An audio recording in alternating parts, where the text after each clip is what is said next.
અરે તારીખ આજે 16 કે 17 તારીખ આજે 17 એપ્રિલ મે 2025 આપણે આ રોજના અનુક્રમમાં રામાનુજાચાર્ય કૃત શ્રી ભાષ્ય જે છે તે જોઈ રહ્યા છે.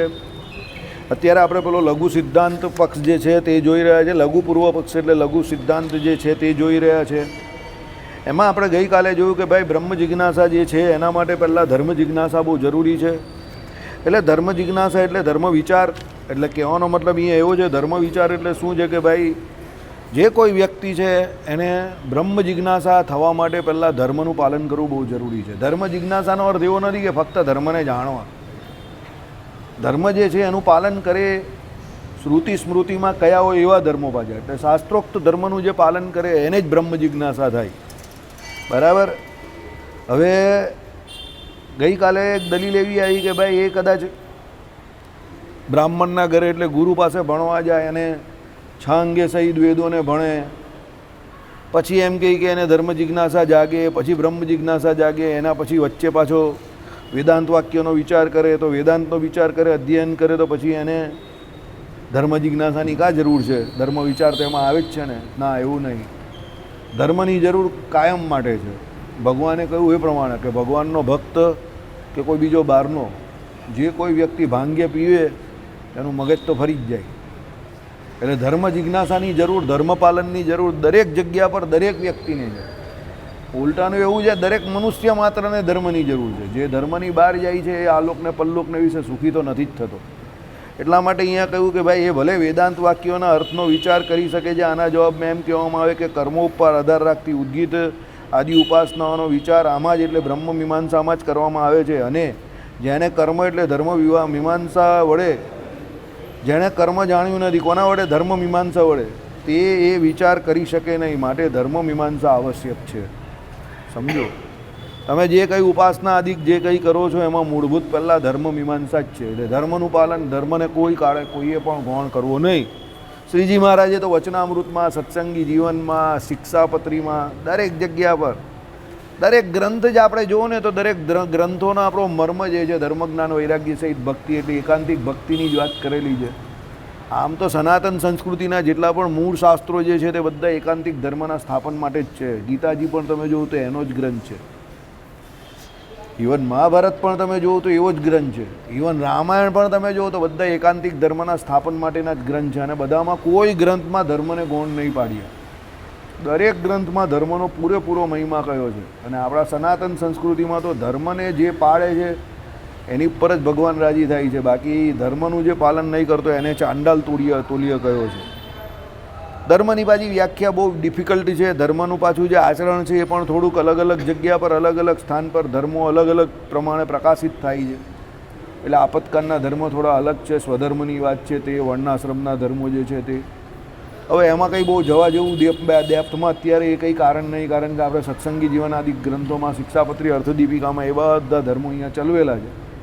પણ ધર્મને કોઈ દિવસ જીવનમાં ગૌણ ના કરવા. તમે ગમે એટલી ભક્તિ કરો, ગમે તે સ્ટેજ પર પહોંચી જાઓ, ધર્મને ગૌણ ના કરવા.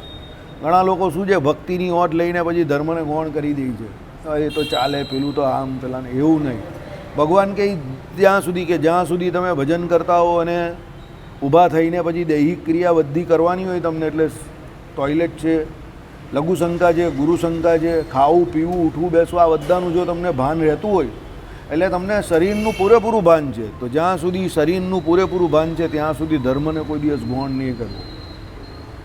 હા, પછી તમારી ઉંમર એવી થઈ ગઈ, શરીર તમારા નિયંત્રણમાં નથી અને પછી ધીરે ધીરે તમારું શરીર એકદમ સ્થૂળપણાને પામી ગયું છે, હલી ચાલી નહીં શકતું વધારે. હવે એવા સમયમાં થોડા ધર્મનો આપતકાળને વિશે તમે કહ્યું કે લય થતો હોય કે લોપ થતો હોય અને તમે ભક્તિ કર્યા કરો છો, એ અલગ વાત છે. બરાબર.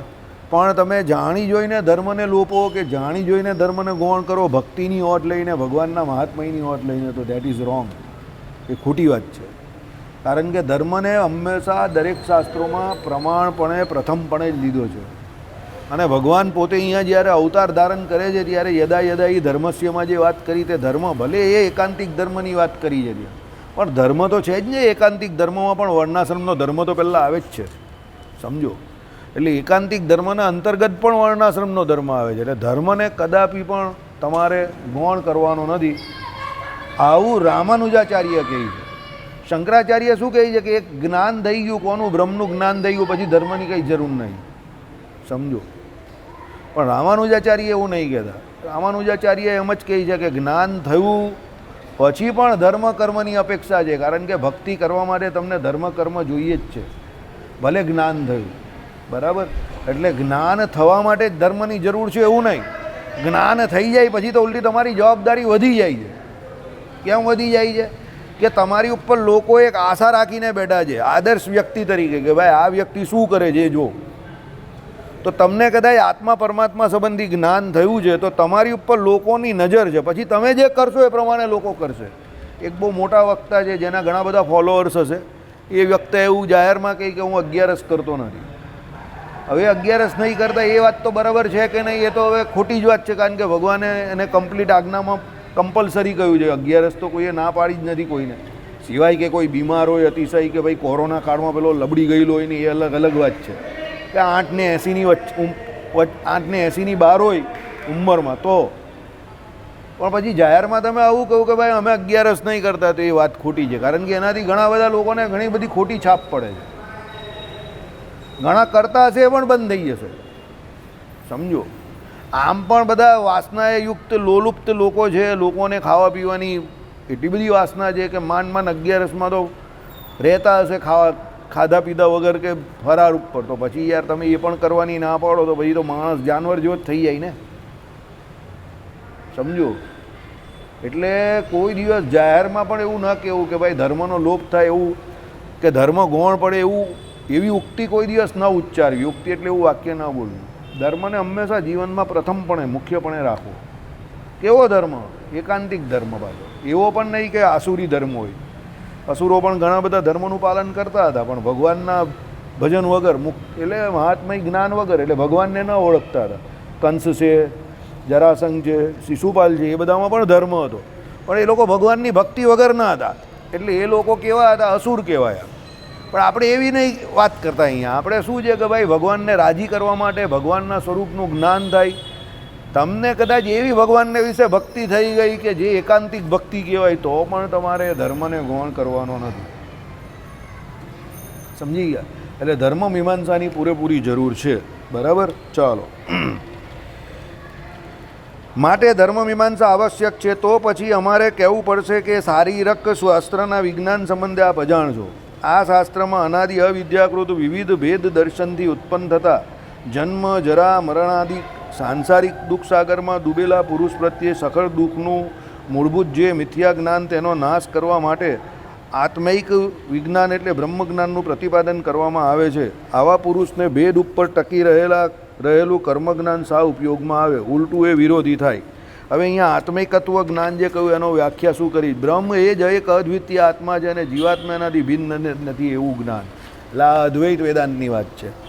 શારીરિક સૂત્રમાં એમ કહે કે એવું કહ્યું છે કે ભાઈ આત્મા જે છે તે જ એક વાત છે. હવે એ લોકોની ફિલોસોફી પ્રમાણે એ લોકોએ કહ્યું હોય બ્રહ્મજ્ઞાન.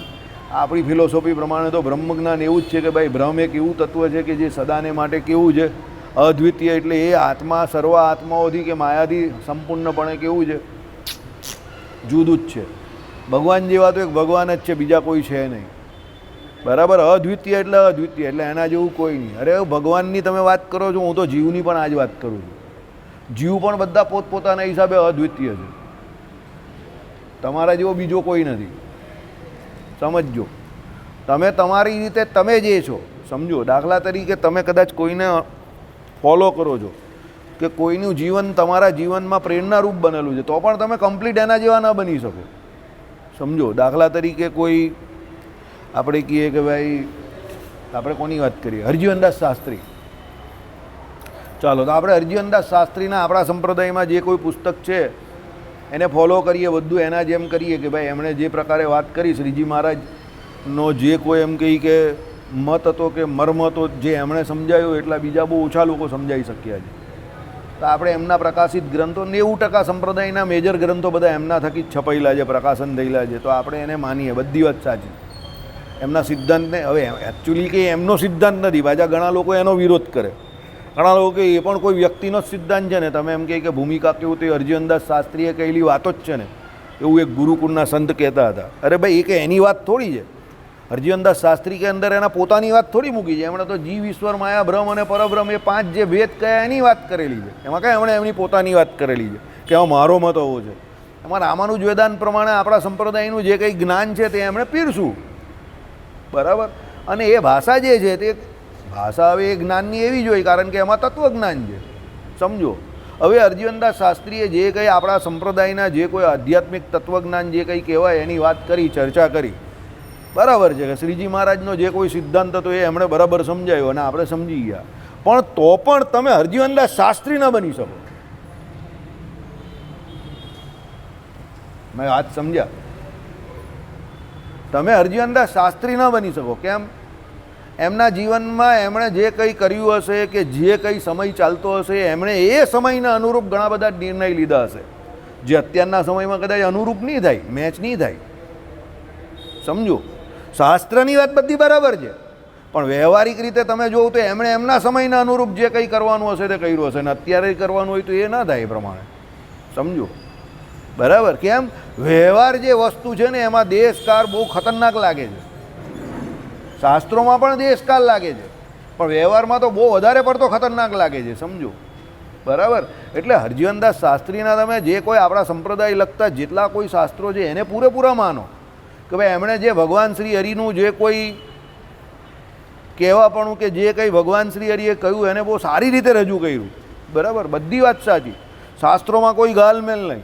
એમણે જે શાસ્ત્રો પ્રકાશિત કર્યા કે જેનું ટીકા કરી કે જે કંઈ કર્યું તે એમણે એમાં કંઈ પોતાનો મત નહીં બતાવ્યો. રામાનુજાચાર્યના સિદ્ધાંત પ્રમાણે જે કંઈ હતું તે બધું એમણે નિરૂપણ એ રીતે જ કર્યું. એમાં કંઈ એવી પણ વાત નહીં કે સ્વામિનારાયણ ભગવાનને કંઈ ઓછા બતાવ્યા કે મોડા અમુક કહે કે ભાઈ સ્વામિનારાયણ ભગવાનને અરજીવનદાસ શાસ્ત્રીએ શ્રી કૃષ્ણથી આગળ જવા જ નહીં દીધા. પણ શ્રી કૃષ્ણને સ્વામિનારાયણ તત્વ જ એક છે તો આગળ પાછળની વાત જ કાં આવે? ચોખ્ખું કંઈ શ્રી કૃષ્ણ સાક્ષાત ધર્મનંદન, તો ધર્મનંદન એટલે કોણ છે? તો ભગવાન શ્રી હરિ છે. ને શ્રી કૃષ્ણ કોણ છે? તો અનાદિ અક્ષર દામાધિપતિ છે. તો પછી શ્રી કૃષ્ણને એ એક જ હોય સાક્ષાત, એવું પહેલા શ્લોકમાં જ. હવે એ પણ એમણે નહીં કહ્યું, કહેનાર કોણ છે? સતાનંદ સ્વામી છે. એમણે તો ખાલી અનુવાદ કરેલું છે, સમજો. તો પછી તમે એવું કઈ રીતે કહી શકો કે એણે સ્વામિનારાયણ ભગવાનને શ્રી કૃષ્ણ? તો આ કંઈ ઓલિમ્પિકની રેસ થોડી છે કે એક ભગવાનને બીજા ભગવાન હાથે દોડાવ્યા અને એક પહેલાં નીકળી ગયા આગળ ને બીજા પાછળ રહી ગયા, સમજો, બરાબર. એટલે આવું જે માને છે એ ભગવાનને જે કોઈ વ્યક્તિ તરીકે જોઈ છે તો એ ભગવાનના પૂર્વ અવતારનું કે એના પછીના અવતારનું કે અત્યારે પણ જે કોઈ ભગવાનના અવતાર થતા હોય કે થાય, પ્રેઝન્ટમાં પણ કદાચ કોઈ નાના નાના અવતાર તો થતા હશે ગમે તે, આપણે નહીં ખબર. ભગવાન કે એ પ્રમાણે તો ભગવદ ઈચ્છા છે, આ બ્રહ્માંડમાં નહીં તો કોઈ બીજા બ્રહ્માંડમાં હોય, સમજો. તો પછી એ ભગવાન તો પોતપોતાના હિસાબે સ્વતંત્ર છે ને, એ તો એને હિસાબે વર્તે ને. એ કંઈ તમારા ને મારા કયા પ્રમાણે કે આપણા કે તમારા ને મારા વિચારવા પ્રમાણે થોડા વર્તવાના છે. એટલે તમે બ્લાઇન્ડલી કોઈ પણ વ્યક્તિને 100% ફોલો નહીં કરી શકો અને એના જેવા બ્લાઇન્ડલી બની ન શકો. કેમ? જીવ બધા અલગ છે, એના અનાદિ કર્મો અલગ છે અને એ જે નિર્ણય લે છે તે સમયે સમયે અલગ અલગ હોય છે. અને તમારે અત્યારના સમયને અનુરૂપે જે કોઈ નિર્ણય લેવાનો હોય તે તમારે પોતે પણ થોડાક લેવાનો હોય. એવું ન હોય કે બધામાં તમને લોકો જ મદદ કરે કે કોઈ શાસ્ત્રોમાંથી તમને ગાઈડન્સ મળે, પણ પછી નિર્ણય તો તમારે લેવાનો હોય ને, સમજો. એક બહુ સિમ્પલ વાત તમને કરું, કોઈ ખોટું નહીં, પર્સનલ નહીં લેતા, તારી જ વાત કરું. અત્યારે તું અત્યારે મહારાષ્ટ્રી પાસે જાય અને મહારાષ્ટ્રીને તું જઈને પૂછે કે મારે શું કરવું જોઈએ, લગ્ન કરવા જોઈએ કે ન કરવા જોઈએ, તો મહારાષ્ટ્રી શું કહે? ચાલ બોલ, મહારાષ્ટ્રી શું કહે? લખીને આપું શું કહી દે, બરાબર? એમ જ કહી ને, તો સમજ પડી ગઈ. હવે એ એવું કેમ કહે? એવું કેમ કે અત્યારનો દેશકાળ જોઈને અને તારી વ્યક્તિગત મેટર છે એ જોઈને કેમ સમજ પડી? તું તો પૂછવા ગયો છે એટલે એમને ખબર પડી ગઈ કે આ પૂછવા કેમ આવ્યો. મારી વાત સમજો.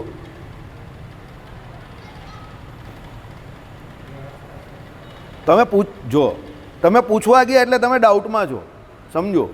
હવે તમે પાછા ઓપ્શન આપો છો એમને, શું કહો કે મારે લગ્ન કરવા જોઈએ કે ન કરવા જોઈએ, સમજો, બરાબર છે. તો એમ આટલા મોટા પદ પર બિરાજમાન વ્યક્તિ હોય તેને ખબર નહીં પડે કે આ મારી પાસે કેમ આવેલો છે? એટલે એ શું કહે? ભાઈ પરણી જવું સારું, તું પરણી જા. એ તમને એમ નહીં કહે કે તું સમજી ગયા. કેમ? પરણવું કે ન પરણવું એ દરેક વ્યક્તિની ઇન્ડિવિજ્યુઅલ વ્યક્તિગત બાબત છે. જેને નથી પરણવું, ભગવાને શું કહ્યું કે આ સંસારમાં એવી ઘણી બાઈઓ જે છે કે જેનો પતિ મરી ગયો હોય તો એ રોયા કરે છે, અને એવી પણ બીજી છે ભજન કરવાવાળી કે જેનો પતિ છે તો પણ એ ભગવાન મેળવવા માટે શાંતિથી ખૂણામાં બેસીને ભગવત ભજન કરે છે. બધાનો પોતપોતાનો ઈશ્ક હોય છે. કારિયાણીનું 10મું વચનામૃત. જેને જેનો ઈશ્ક હોય છે એ કામે પૂરું કરે જ છે. હું જે કહું છું તે સેન્સ સમજો. તમે એમની પાસે ગયા ને એટલે એને ખબર પડી ગઈ કે આ અહીંયા મારા નામ પર ટોપી ફેરવવા આવેલો છે, બાકી એનો કોઈ વિચાર તો છે જ. બાકી જો તમારો એવો વિચાર જ હોય કે તમારે લગ્ન નહીં કરવા તો તમે એમની પાસે જાઓ જ નહીં.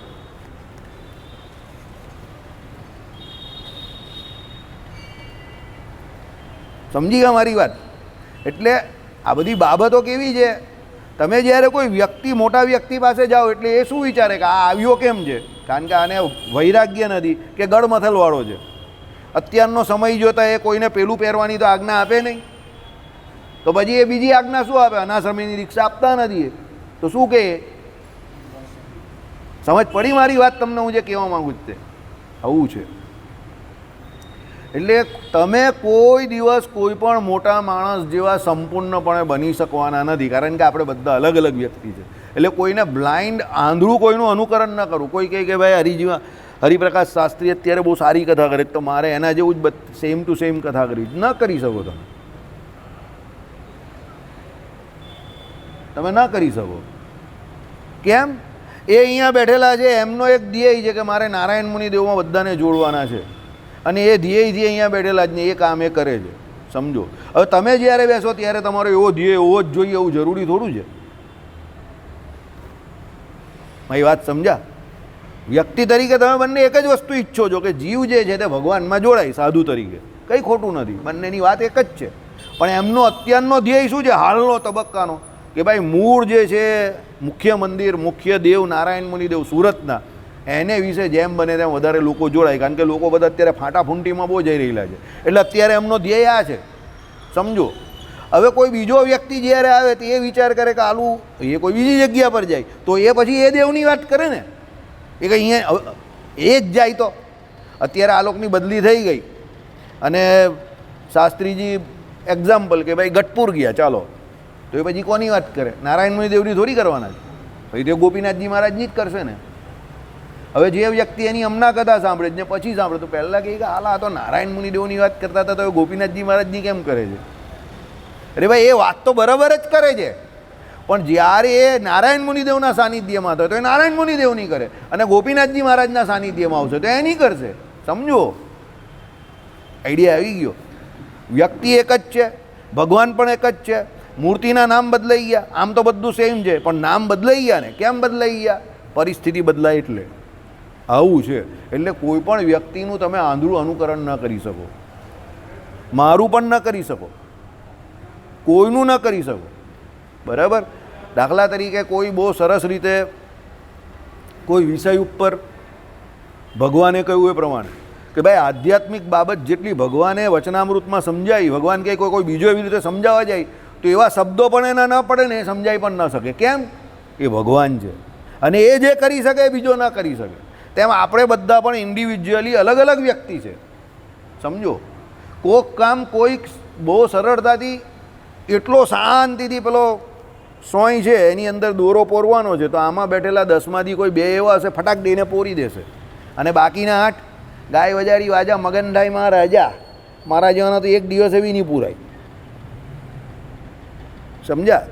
જોવાનો પ્રોબ્લેમ નહીં, પણ મને બહુ ત્રાસ લાગે. એટલે હું આમાં 2-3 વાર કરું પછી મને એમ વિચાર આવે કે આ કોણે મને આપી, લાવ તો જરા સોય. પછી જેણે આપી હોય ને એને જ જરા સમજી ગયા કેમ છે. આઈડિયા આવી ગયો તમને? અમને એ જ છે, મને ને ગોપાલ લાગા કોણે આપી? આપણે ધંધે લગાવી ચાલ તો એને ધંધે લગાવતો જરા. એટલે અમને એવો જ વિચાર આવે કે આને જરા સમજી ગયા. મનીષને શું આવી ગયું? બરાબર? એટલે આપણા બધાના કર્મો અલગ અલગ છે. એટલે કોઈ દિવસ કોઈનું આંધળું અનુકરણ ન કરવું. બરાબર? બધું સબ્જેક્ટિવ છે. અને કાળાંતરે કરીને એ બધાના અર્થો અને એ અલગ અલગ. હવે આયુર્વેદ શાસ્ત્રની વાત કરીએ, સાહેબને પૂછો તો આયુર્વેદ શાસ્ત્રનો તમે રોજ પ્રોફાઇલેક્ટિકલી ઉપયોગ કરો. પ્રોફાઇલેક્ટિકલી એટલે કેવી રીતે સાહેબ, ગુજરાતીનું શું કહેવાય એના માટે? એટલે તમારા રૂટીનમાં રોજના જીવનમાં તમે હા હા એ શ્રેષ્ઠ છે, થાય નહીં. એટલે તમારી રોગ પ્રતિકારક શક્તિ જે કહેવાય ને એ બહુ સારી વધે. તો એના માટે આયુર્વેદ શાસ્ત્ર બહુ સારું છે, નિર્દોષ છે, સમજો. પણ તમને કોક એવો રોગ લાગી ગયો તો પછી તમારે આયુર્વેદિકને ભૂલીને તરત એલોપેથિક પકડવી પડે, નહીં તો પછી તકલીફમાં મુકાઈ જાઓ તમે. You will loss that particular organ. તમારું એ ઓર્ગન, તમારે ઓર્ગન એટલે પાછું સાહેબ એને શું કહેવાય ગુજરાતીમાં? અંગ. એ તમારું અંગ તમારે ગુમાવવું પડે. હા હા. હવે ત્યારે તમારે એલોપેથિક ડૉક્ટર પાસે જઈને તાત્કાલિક એની સારવાર લેવી જ પડે, સમજો. પછી તમે હવે અમારા બાપુજીને પેશાબ બંધ થઈ જતો હતો, બરાબર, અડધી રાત્રે બંધ થઈ જાય તો પછી હું આયુર્વેદિક હોસ્પિટલને આયુર્વેદિક ડૉક્ટરને શોધવા જાઉં ત્યારે તો તકલીફમાં મુકાઈ જવાય. એ તો પહેલાં એલોપેથીવાળા પાસે જવું પડે, જે કંઈ હોય તે એ કરે, કેથેટરાઇઝેશન થયું આ તે, પછી કંઈક હવે જે ગ્લેન્ડ જે છે એ જ કાઢી નાખો.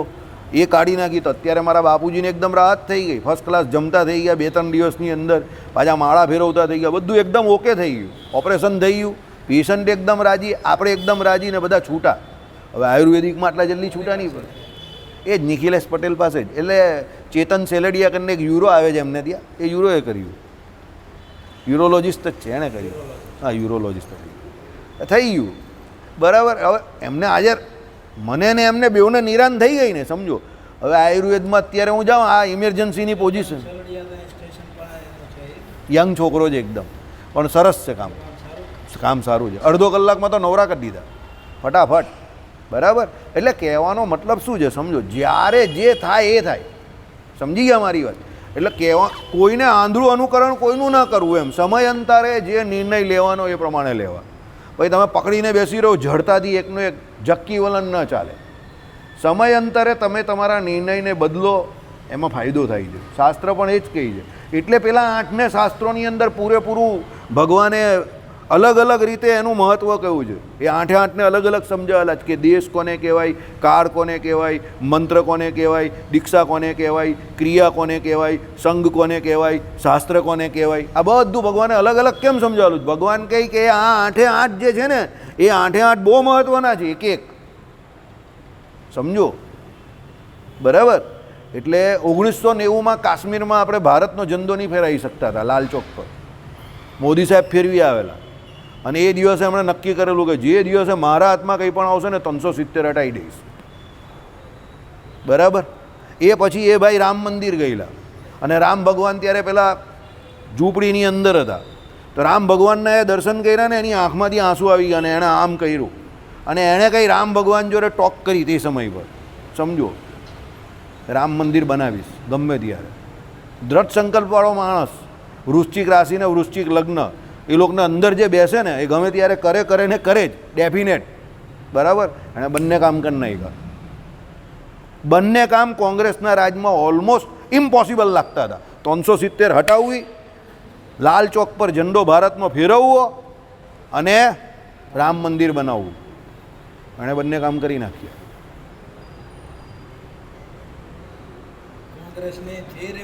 હા, જરા પણ નહીં હતું જ નહીં. તમે વિચાર કરો કે એ 1990થી 2000ના દાયકામાં કાશ્મીરમાં જઈને તમે ભારતનો ઝંડો નહીં ફેરવી શકો, ભારતમાં રહીને કેવી હાલત કહેવાય, તમે વિચાર કરો. તમે સમજો, આપણે તો અહીંયા બેઠા બેઠા તાગરદીનના કરતા હોય એટલે આપણે ના ખબર હોય. ત્યાં જઈને તમે ભારતનો લાલ ચોકમાં ઝંડો નહીં ફેરવી શકો એટલે તમારી હાલત કેટલી ખરાબ કહેવાય, તમે વિચારો. આઝાદ દેશમાં પાછી, બરાબર. એટલે ઘણી જગ્યા પર આવા, હવે આ જે છે તે ભગવાને કહ્યું એ પ્રમાણે પુરુષ, એનું પુરુષાતન. મહારાજે કહ્યું ને, જ્યાં તમારા જેવા મોટા સાધુ હોય ત્યાં ક્રિયા તો સારી જ થાય, રૂઢી જ થાય, એમ કરીને ગોપાળાનંદ સ્વામીની વાત કરીને ભગવાને. એમ આ પુરુષ, એનું પુરુષાતન, સમજો. અહીંયા દેશકાળ નહીં લાગતો. અહીંયા શું લાગે છે ખબર જ તમને? ક્રિયા અને સંઘ. હવે ક્રિયા અને સંઘ કેમ? જ્યાં આવા મોટા ખતરનાક માણસો એટલે દ્રઢ નિર્ધારવાળા માણસ આવે એને ક્રિયા કરવાની હોય એનો તમે સંગ કરો એટલે ક્રિયા તમારી આવી થાય પાવરફુલ એમ. એની આજુબાજુવાળા માણસને પણ મોટિવેશન આવી જાય, ના સાહેબ તમારી વાત સાચી છે, કરવું છે તો કરવું જ છે એમ. એટલે હવે જો સમય તો એનો એ જ છે, પબ્લિક તો એનું એ જ છે, વસ્તી તો ઉલટી વધી ગઈ છે. ત્યારે 70 કરોડ ભારતની વસ્તી હશે તો અત્યારે 140 કરોડ, તો ત્યારે 60-70 કરોડ ડાઉન પર હતા તો અત્યારે તો 140 કરોડ ડાઉન પર છે. સમજો, ડબલ વ્યક્તિ. પણ તો પણ એને એ કામ કરી નાખ્યું ને. કહેવાનો મતલબ શું છે? દેશ, કાર, ક્રિયા, સંઘ જે 8 છે તે 8નો જીવનમાં પૂરેપૂરો રોલ છે, એનું પૂરેપૂરું મહાત્મય છે. એ સમજીને શાંતિથી જીવવાનું છે, એકનું એક કૂટ નહીં કરવાનું. બરાબર? એટલે આમાં જે વાત કરેલી છે એ અદ્વૈત વેદાંતની વાત છે, જેની જોડે આપણે કંઈ લાગતું ઓળખતું નથી. કે આમાં એમ કહ્યું કે ભાઈ એ જે શારીરક સૂત્રની અંદર એમ કહ્યું છે કે ભાઈ અનાદિ અવિદ્યાકૃત વિવિધ ભેદ દર્શનથી ઉત્પન્ન થતા. અનાદિ અવિદ્યા એટલે શું છે? માયા.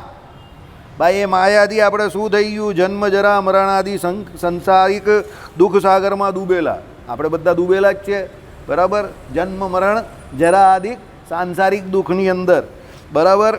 હવે એ જે સખર દુઃખનું મૂળભૂત જે મિથ્યા જ્ઞાન તેનો નાશ કરવા માટે, હવે એ દુઃખનું નાશ કરવું હોય તો એમાં શું કહ્યું? આત્મિકત્વ વિજ્ઞાન એટલે બ્રહ્મજ્ઞાનનું પ્રતિપાદન કરવામાં આવે છે.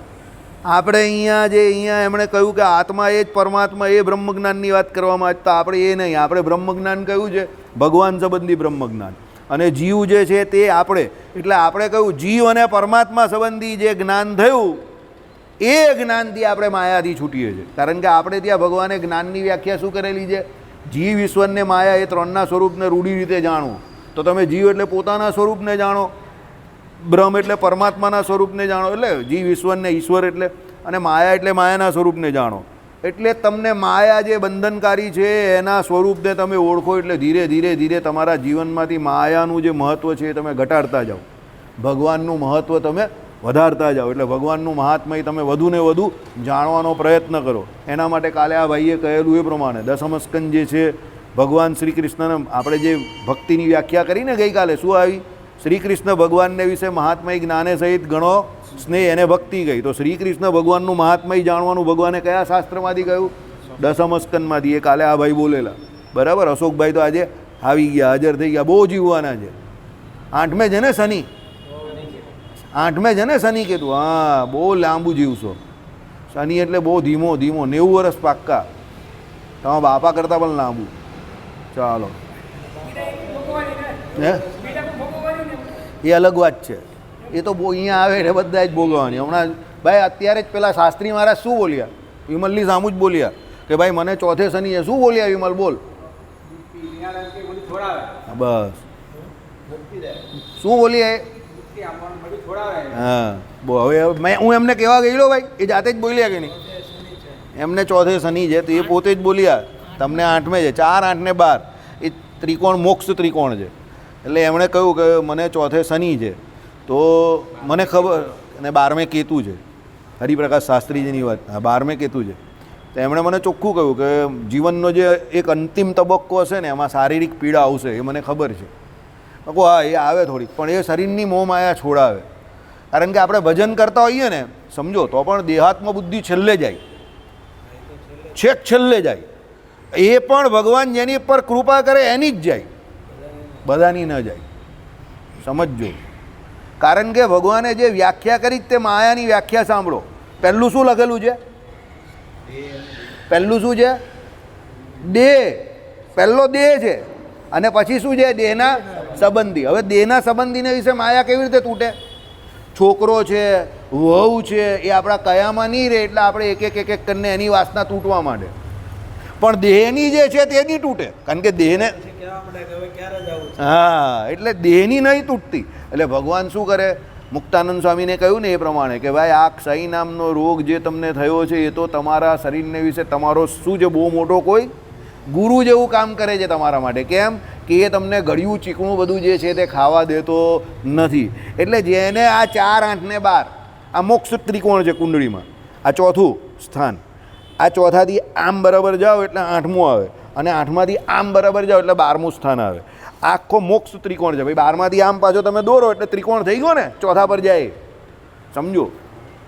કુંડળી જ તમને નહીં ખબર હશે ને ભાજી, એ તકલીફ છે. હે કુંડળી જો આમ, કુંડળીનું જો પેલું ચોકઠું આવે ને એમાં આ ચોથું સ્થાન અહીંયા આવે. અમારી આંગળી જો તો તમને આઈડિયા આવશે. ચોથાની નીચે અહીંયા 7મું આવે, અહીંયા 8મું આવે. એટલે ચોથાથી 8મી એક લાઈન ખેંચવાની, 8માંથી ભાઈ બરાબર આમ ઉપર ખેંચો એટલે 12મું સ્થાન આવે. બરાબર, 12માંથી આમ પાછી લાઈન ખેંચો એટલે ચોથા પર ગઈ એટલે ત્રિકોણ થયો ને. આને મોક્ષ ત્રિકોણ કયો છે. આ મોક્ષ ત્રિકોણમાં શનિ છે, ગુરુ છે, કેતુ છે, આવા ગ્રહો જેને હોય એ બધા તમે જોજો. આ મંદિરમાં આજે બધા અટવાઉ સ્વામી હોય ને, અટવાઉ સ્વામી એટલે તમે સમજ્યા, આ મંદિરે ફરનારા બધા ભજન કરનારા, આ બધાને આ મોક્ષ ત્રિકોણમાં કંઈ ને કંઈ આવા ગ્રહ બેઠેલા હોય. એટલે એ લોકોને પેલું કહીને ભૂતનો મેઇન વાસો કા, ભૂતકા રે પીપળે, તેમ આ બધા જે કહીને હરિભક્તો તે કા આવે છે એટલે નારાયણ મુનિ દેવ પાસે, ભગવાન પાસે. કારણ કે આ મોક્ષ ત્રિકોણ છે. સમજી ગયા? એટલે એમને બબ્બે પડેલા જ પાછા. 12મે કેતુ ને ચોથે શનિ. બરાબર, 8મે શું છે ને મને અત્યારે યાદ નથી. એટલે મારી જોડે એ વાત કરતા રહે કે શારીરિક કષ્ટ થોડું પડે. એટલે પછી અત્યારે અશોકભાઈ તો મને એકદમ યાદ આવ્યું, એમણે પણ 8મે જ છે શનિ કીધું. બરાબર, એટલે કહેવાનું તાત્પર્ય શું છે, ભગવાનના દરેક જે કોઈ પણ કાર્યો જે છે કે સંકલ્પો જે છે કે ભગવાનના જે કોઈ ચરિત્રો છે એ આપણા માટે મંગળમય છે. એવું માનો તો દુઃખ ન લાગે, એવું ન માનો તો બહુ દુઃખી થવાનો વારો આવે. સમજો, ભગવાન આપણા માટે જે કંઈ કરે છે ને બધું સારા માટે જ કરે છે. સમજી ગયા? બધું જ સારા માટે કરે છે. આ ઉંમરે પણ કોઈ નવું પાત્ર મળે આપણે એ સારા માટે જ કહેવાય. બરાબર, ચાલો. એટલે પછી એનો અવગુણ નહીં લેવો. બરાબર, ચાલો. બંને હશે છે, બોલ. આગળ બી હશે છે, માર ઇસે કહેતે. બરાબર, ચાલો. એટલે જન્મ જરા મરણ આદિ સાંસારિક દુઃખ સાગરમાં ડૂબેલા પુરુષ પ્રત્યે સખર દુઃખનું મૂળભૂત જે મિથ્યા જ્ઞાન, તેનો નાશ કરવા માટે બ્રહ્મજ્ઞાનનું પ્રતિપાદન કરવામાં આવે છે. આવા પુરુષને ભેદ ઉપર ટકી રહેલું કર્મજ્ઞાન શા માટે ઉપયોગમાં આવે? હવે આવો જે બ્રહ્મજ્ઞાની જે છે એને પેલું કર્મજ્ઞાન શા માટે ઉપયોગમાં આવે? ઉલટું એ વિરોધી થાય. ઉદગીથા વિચાર એટલે ખરું જોતા તો કર્મનું જ અંગ છે, તથાપિ એનો આકાર જ્ઞાનનો હોવાથી એ વિચાર બ્રહ્મમીમાંસામાં કરવામાં આવે છે. અને બ્રહ્મમીમાંસામાં સાક્ષાત સંગતિ એટલે બંધબેસતો સંબંધ નથી. માટે શાસ્ત્રનો જે પ્રધાન વિષય છે તેમાં જેની અવશ્ય જરૂર હોય તેવું જ કાંઈક પૂર્વવૃત્ત કહેવું જોઈએ. હવે એ સમજાવે છે, સાંભળો. તમને એમ કે આ બધું કાં આવી ગયું? આગળ થઈ ગયેલું અથ અથ શબ્દનો અર્થ જુઓ. સ્મરણ રાખવું કે અતઃ અત શબ્દના અર્થનો વિશેષ વિચાર ચાલે છે. અથ અત શબ્દના અર્થમાં આગળ આવી ગયેલું એવું કંઈક હેતુરૂપ બતાવવું જોઈએ કે જેના વિના બ્રહ્મમીમાંસા ન થઈ શકે. સાંભળો, એટલે કહેવાનો મતલબ શું છે? પેલું જ પાછું છે, અથ અતવાળું જ. એટલે આમાં સમજવાનું એ છે કે પેલા માણસે ગુરુ પાસે જઈને 6 અંગે સહિત વેદ ભણ્યા છે, કર્મકાંડ પૂરેપૂરું કરેલું છે. પછી ગુરુ પેલા લોકો તમે જોયું હશે કે કોઈ આશ્રમમાં કે તમે એવી જગ્યા પર ગયા હશો ને તો પેલા નાના નાના જે પેલા બ્રહ્મચારી પેલા છોકરાઓ ન હોય એને સ્વાહા ઓમ પૂર્ણમદા એમ કરીને બોલે, પછી ગુરુ કહે સ્વાહા એટલે પેલો આહુતિ આપે છોકરો. સમજો, જોયું છે ને? આ બધું તમે જોયું હશે. હવે આમાં કર્મકાંડ છે. હવે એ કર્મકાંડ પેલો છોકરો બાળપણથી શીખતો જાય છે, કરતો જાય છે, અને ગુરુ એને આ બધું શીખવાડતા જાય છે. શું શીખવાડતા જાય છે? કે તું આ પ્રકારેનું કર્મ કરશે, આ યાગ કરશે તો તને આ ફળ મળશે, આ કરશે તો આ ફળ મળશે. એ બે વસ્તુ પ્રેક્ટિકલી મેડિકલમાં સ્ટુડન્ટ ભણે ને એ પ્રમાણે. મેડિકલમાં શું હોય, ચોથા વર્ષમાં આમ તો ત્રીજા વર્ષથી ને ચોથા વર્ષથી એવું ચાલુ થઈ જાય કે એને ભણવાનું પણ હોય અને પેશન્ટ પણ ચેક કરવાના હોય હોસ્પિટલમાં. હા હા, પછી હા, એટલે સેકન્ડ એ લોકોનું સેકન્ડ કહેવાય, પણ પહેલાં 2 વર્ષની એ લોકોની એકટામાં આવે. એટલે એ પ્રમાણે એમાં પછી પેશન્ટમાં એ લોકોને મૂકવા માટે ને એ ચાલુ થઈ જાય પ્રેક્ટિકલી. આમાં હા, એ લોકોનું 1.5 વર્ષ હોય. હા, 2 વર્ષ. એટલે એવું જ છે આમાં કે પેલા છોકરાને એ લોકો જે ભણાવે છે, સમજો, વેદ જે ભણાવે છે એની જોડે પ્રેક્ટિકલી એને યજ્ઞ યાગાદિક પણ કરાવે છે. પેલા પહેરેલી હોય ને એ લોકો ધોતી પહેરેલી હોય, ઉપર ખેસ નાખેલો હોય, જનોય હોય, શિખા રાખેલી હોય, પેલા બટુક બ્રહ્મચારીઓ, અને એને એ કર્મકાંડ કરાવે છે. હવે એ બાળપણથી કરતો જાય પછી એ જુવાન થાય એટલે એનામાં એટલી સેન્સ આવી જાય કે આમાં આની રીતે આ કરવાનું, આની રીતે આ કરવાનું, આ કરવાથી આ ફળની પ્રાપ્તિ થાય, આ કરવાથી આ ફળની પ્રાપ્તિ થાય. હવે જે હોશિયાર વ્યક્તિઓ એને ખબર પડી જાય કે આ બધું કરવાથી કોઈ નિત્ય ફળ નહીં મળતું. સ્વર્ગાદી લોક જે છે એ સિદ્ધ થાય છે અને આ લોકમાં સુખી થવાય છે. એટલે એ પછી ગુરુને કહી તમે આ ગુરુ જે કંઈ કરાવો છો એના બદલામાં તો આ તો સ્વર્ગ સુધી જ પહોંચે છે, તો પછી એની આગળ કેવી રીતે જવું? એટલે ગુરુને થાય હા આ ચોથા સ્થાનમાં કેતુવાળો લાગે છે, સમજી ગયા? આ 8મે કેતુવાળો લાગે છે, આ નક્કી 12મે કેતુવાળો લાગે છે. કેમ? આને સ્વર્ગાદી લોકના સુખમાં કોઈ રસ નથી. એટલે ગુરુ એને પછી કયું જ્ઞાન આપશે? બ્રહ્મ મીમાંસા. પેલા જે છે તે બધા ધર્મ મીમાંસા પર અટકી ગયા, કારણ કે એને ખબર છે કે આ કરીશ આમ કરીશ તો પછી રાજા બનીશ, આ કરીશ તો પછી એમ કે મારા રાજ્યનો વહીવટ છે તે બધું વ્યવસ્થિત ચાલશે, આ કરીશ આમ કરીશ તો મારી આટલી રાણીઓ થશે, આ કરીશ તો પછી એમ કે પુત્રેષ્ટિ યજ્ઞ કર્યો તો મને સારા સંતાનની પ્રાપ્તિ થશે. પણ પેલો કહે કે સંતાનની પ્રાપ્તિ તો થશે પણ પછી એ સંતાન જ બધા કંટાન જેવા થઈ જાય છે અને એ જ બહુ હેરાન કરે છે. કોઈ પુત્ર નહીં હે તો દુઃખી હે, તો કોઈ પુત્ર સે દુઃખી હે, પણ દુઃખી તો બધા જ છે. એટલે એ શું વિચાર કરે કે આ ગુરુ જે કંઈ અત્યાર સુધી ચલાવે છે આમાં કંઈ ઝોલ તો છે, પણ ગુરુ બી બહુ હોશિયાર હોય. ગુરુ શું કરે? જ્યાં સુધી બધું એ ચાલતું હોય ત્યાં સુધી ચલાવતા જ જાય.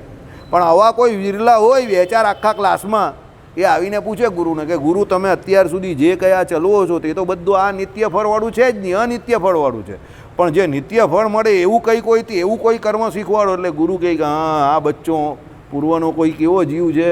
મુમુક્ષુ જીવ છે, બળિયો જીવ છે. એટલે એને ગુરુ શું શીખવાડે? ભાઈ તું બ્રહ્મ જ્ઞાન, બ્રહ્મ મીમાંસા, તું બ્રહ્મ મીમાંસાને લાયક છે. એટલે પછી એને ભગવાન સંબંધી જ્ઞાન આપે. એટલે એને ગુરુ શું કહે? જો અત્યાર સુધી આ બધું જે કંઈ કર્યું ને એ તારે ભૂલવાનું નથી. મારુતિ યાગ તું કરી શકે જ, કરાવી શકે છે. ગણેશ યાગ તું કરી શકે જ, કરાવી શકે છે. પણ એના બદલામાં તારે આ લોકના કોઈ પણ સુખની આશા રાખવાની નથી. તારે એને ભગવત પ્રસન્નાર્થે કરવું, પણ એ ધર્મ જે કર્મ છે તારે એ છોડવાનું નથી. એટલે સ્વરૂપે કરીને ધર્મનો કોઈ દિવસ ત્યાગ કરવાનો નથી. પણ એ ધર્મના કેનો ત્યાગ કરવાનો છે? ફળ જે છે અવિનાશી એવા ફળની ઈચ્છા કયા રાખવાની છે? એ ધર્મના જે કોઈ કર્મ કરીએ એના બદલામાં અવિનાશી ફળ કયું છે? ભગવત પ્રાપ્તિ, ભગવાનની પ્રસન્નતા, ભગવાનની કૃપા, એ અવિનાશી ફળ છે.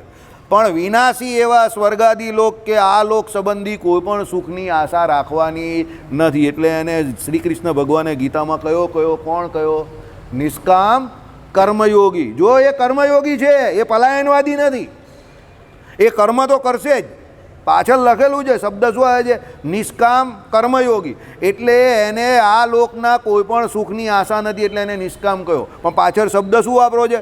કર્મયોગી. એટલે એ યજ્ઞ યાગાદી કે જે કોઈ એના નિત્ય કર્મ કે નૈમિતિક કર્મ છે એનાથી પલાયનવાદ વાંચીને કે સાંભળીને ભ્રષ્ટ થતો નથી કે ભાઈ હવે તો મારે કરવાની કાં જરૂર છે, મને બ્રહ્મ જ્ઞાન તો થઈ ગયું, તો હવે મારે વહેલા ઉઠવાની કાં જરૂર છે, હવે મારે ત્રિકાળ સંધ્યા કરવાની કાં જરૂર છે, ગ્રહસ્થ હોય તો મારે વૈશ્વદેવ કરવાની કાં જરૂર છે, ગાયત્રી મંત્રનો જપ કરવાની કાં જરૂર છે, 4 વેદ ભણવાની કે પછી સ્વાધ્યાય કરવાની કાં જરૂર છે? નહીં, એ બધું કરશે. પણ કેમ કરશે? ભગવત પ્રસન્નાર્થે. એટલે એ બ્રહ્મ મીમાંસા માટે ધર્મ મીમાંસાનો સ્વરૂપે કરીને ત્યાગ કરતો નથી, પણ એની સમજણમાં શું પડી જાય છે? આ પ્રમાણે ફેર પડી જાય છે. આપણે આમ સમજવાનું. અદ્વૈતી કેવી રીતે સમજશે કે ભાઈ એ પોતે જ બ્રહ્મ છે એવું એને જ્ઞાન થયું એટલે ભેદ બુદ્ધિ એની ટળી ગઈ. કઈ ભેદ બુદ્ધિ ટળી ગઈ? કે આ બધા જીવ અલગ અલગ છે, આ બધા અલગ અલગ, એ લોકોના કર્મ અલગ અલગ, આ અલગ, એટલે બધા ભ્રમ જ છે એમ માનીને ભેદ બુદ્ધિ ટળી ગઈ. એટલે પક્ષપાત ટળી ગયો, એનામાં રહેલો સ્વાર્થ ટળી ગયો, ઉપર નીચે પારકું પોતાનું છે એ ટળી ગયું, એટલે એનામાં રહેલો સંસાર કે માયા જે છે તે ટળી ગઈ. આવું કોણ સમજશે? અદ્વૈતી. આપણે એવું નહીં સમજવાનું. આપણે શું સમજીએ? મારામાં જે ભગવાન રહ્યા એ જ ભગવાન મનીષમાં રહ્યા, એ જ ભગવાન મનીષની પાછળ રહ્યા, એ જ ભગવાન એની પાછળ રહ્યા, એ જ ભગવાન એની બાજુમાં રહ્યા, એ જ ભગવાન એની બાજુમાં રહ્યા, એ જ ભગવાન એની પાછળ રહ્યા. એમ સિયા રામમય સબ જગ જાની, બધામાં એ ભગવાન રહ્યા. જો એ ભગવાન સકળ જીવ પ્રાણી માત્રમાં એક સરખા કેવા રહ્યા છે? એક સરખા રહેલા છે. અને એને સમઅધિકપણે રહેલા કયા છે? સત્સંગી જીવનમાં સમઅધિકપણે એટલે કેવા? સમ એટલે સરખા, અધિક એટલે બૃહત્વ. ભાઈ એ ભગવાન જેવા છે તેવા, ભગવાન બહુ મોટા છે, તો એ એવા ને એવા રહ્યા છે. તો એ ભગવાન જો બધામાં રહ્યા હોય તો મારાથી કોઈનો અવગુણ લેવાય નહીં. મારે બધામાં કોને જોવાના છે? મારા એ ભગવાનને જોવાના. તો મારા માટે કોઈ પારકો પોતાનો કે ઓછો વધતો કે એવું કોઈ છે નહીં. આ આપણી બ્રહ્મજ્ઞાનની અંતિમ અવસ્થા. કોની? વિશિષ્ટાદ્વૈત વેદાંતિની, કે જે ભગવાનનું ભજન કરતો હોય તો એની છેલ્લી અંતિમ પરિપક્વ અવસ્થા શું છે? તો એ દરેક માયાના તત્વોમાં અને દરેક જીવને વિશે કોનું દર્શન કરશે? એના ઈષ્ટદેવનું, પરમાત્માનું દર્શન કરશે. કે ભાઈ મારા ઘનશ્યામ મહારાજ જે છે એ ભાઈ જગદીશભાઈમાં પણ રહ્યા છે, મારા ઘનશ્યામ મહારાજ જે છે એ આ બાજુ બોડી બિલ્ડરમાં પણ રહ્યા છે, કૃષ્ણકાંતમાં મારા ઘનશ્યામ મહારાજ જે છે તે ઊંઘતા મુકુંદભાઈમાં પણ રહ્યા છે, મારા ઘનશ્યામ મહારાજ જે છે તે એમ કહે કે વોંયતરું કરનારા અશોકભાઈમાં પણ રહ્યા છે, અને મારા ઘનશ્યામ મહારાજ જે છે સાહેબમાં પણ રહ્યા છે, મારા ઘનશ્યામ મહારાજ જે છે આ ભાઈમાં પણ રહ્યા છે, ભૂરાભાઈમાં, અને એ ગિરીશભાઈમાં પણ રહ્યા છે. હવે અત્યારે હું ખાલી કહું છું રહ્યા છે, પણ મને દેખાય છે ખરા? નથી દેખાતા. એટલે ગુણ અવગુણની પ્રક્રિયા ચાલુ છે. મારું ઉદાહરણ એટલે આપ્યું કે તમને ખોટું ન લાગે, પણ આ નિયમ બધાને લાગે છે. આપણે rules are made for all. It's a universal. એ યુનિવર્સલ છે કે જ્યાં સુધી આપણે આપણી અંદર રહેલા ભગવાન તત્વને, બ્રહ્મ તત્વને ન ઓળખશું ત્યાં સુધી આપણા બધાની ઓળખાણ આપણા પૂરતી સીમિત છે. અને આપણામાં તો અવગુણ રહેલા છે, અને સામેવાળાનો નિયમ છે કે એને અવગુણ જ પહેલાં દેખાય, ગુણ દેખાય નહીં. એટલે જ્યાં સુધી આપણે એ બ્રહ્મ તત્વ ભગવાન અંદર દેખાશે નહીં ત્યાં સુધી આ ગુણ અવગુણ ચાલુ રહેશે. એટલે પહેલાં તો દેખાવાના નથી, સમજો, સાધન અવસ્થામાં દેખાવાના નથી. તો એવો ભાવ કેળવવો. ભગવાને વચનામૃતમાં કહ્યું ને એ પ્રમાણે કે ભાઈ પેલા બ્રહ્માજી આવ્યા તે વૃંદાવનને વિશે વૃક્ષ, લતા, ગુલ્મ આદિ જે થવાની વાત કરતા તે કેમ? કે આના ભાગ્ય તો જોવ કે જે ગોપીઓ પ્રત્યક્ષ પુરુષોત્તમ નારાયણનું ભજન કરે છે, એના ચરણ નીરજ આની ઉપર પડે છે. તો એ ભગવાન, મારા કંઈ પુણ્યોનો ઉદય થાય તો મને તમારા વૃંદાવનમાં વૃક્ષ, લતા, ગુલ્મ આદિ જે કંઈ છે એનો અવતાર કે જન્મ આપજો. આટલું એને ભગવાનના ભક્તનું મહાત્મય. આટલું મહાત્મય આપણે થઈ જાય તો કોઈ હરિભક્તનો કે કોઈનો અવગુણ આવે નહીં. આ સાધન દશામાં સમજવાની રીત. સાધ્ય દશામાં તો દેખાઈ જ જશે તો અવગુણ ક્યાંથી આવવાનો? મને તમારામાં ભગવાન જ દેખાતા હોય, આ મુખોટો દેખાય જ નહીં, તો અવગુણ આવવાનો જ નથી. પણ સાધન દશામાં આવું સમજવાનું છે શ્રીજી મહારાજની વ્યાખ્યા પ્રમાણે કે ભાઈ આ બધામાં ભગવાન રહેલા છે. આજે આવ્યું ને વચનામૃતમાં હરિપ્રકાશ શાસ્ત્રીએ શું કહ્યું? કે પહેલાં ભગવાન અને ભગવાનના ભક્તો એ બંનેનું મહાત્મા એક સહિત એમ કહે કે પૂરેપૂરું જ્ઞાન, એટલે એનો નિશ્ચય હોવો જોઈએ. અને ભગવાનનો ભક્ત જે તે કોનો પક્ષ લઈ? ભગવાનના ભક્તનો જ પક્ષ લઈ, બીજા કોઈ વિમુખનો પક્ષ ન લઈ. તો પહેલાં ભગવાનના ભક્તોને વિશે આત્મભાવ આવશે કે આત્મીયતા કેળવાશે, તો એ ભગવાનને વિશે આત્મીયતા કેળવાશે. એટલે પહેલાં અત્યારે એવું સમજવાનું જ આપણે કે ભાઈ આ બધા ભક્તોમાં મારા ભગવાન રહેલા છે, તો એનો અવગુણ ન આવશે. પછી દેખાઈ જશે, પછી તો કોઈ પ્રોબ્લેમ જ નથી ને, બરાબર? એક દિન મેં નહીં હોગા, લેકિન એક દિન જરૂર હોગા. શ્રીપતિમ શ્રીધરમ સર્વદીવેશ્વરમ ભક્તિધર્માત્મજમ વાસુદેવમ હરે માધવમ કેશવમ કામદમ